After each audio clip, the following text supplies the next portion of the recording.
Sinasadya daw na i-impeach si VP Sara para to prevent her from running in 2020. Well, anyway, alam naman natin kung ano ang unang pronouncement ng ating Pangulo.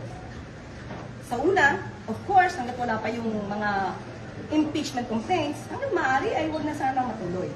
But since nandiyan na, at hindi naman niya hawak, of course, ang Kongreso, dahil meron tayong separation of powers, hindi siya makikialam, hindi siya kikilos kung ito man ay matuloy o hindi matuloy. So, kung ang sinasabi lamang nila ay para ma-impeach si VP Sara, well, kanilang opinion yon. Ito talaga naman ay nakikita natin kung saan sila gumagawi. At ito ay sa lahat ng kanilang mga rallies, makikita natin ang paninira nila sa pamahalaan at sa Pangulo. So, alam na natin kung saan ang punta nila.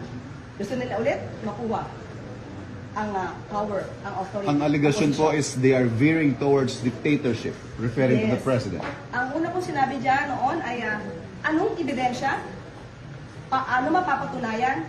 At tulad na sinabi ko, hindi tayo pwedeng maniwala sa mga pang-iintriga lamang na walang ebidensya.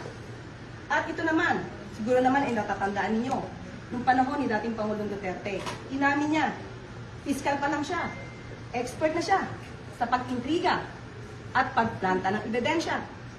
Siguro naman napatunayan na natin yan sa panahon ni Senator Leila de Lima. So ano pa ba ang ating i-expect sa dating Pangulong Duterte? Gumawa ng intriga, magplanta ng ebidensya.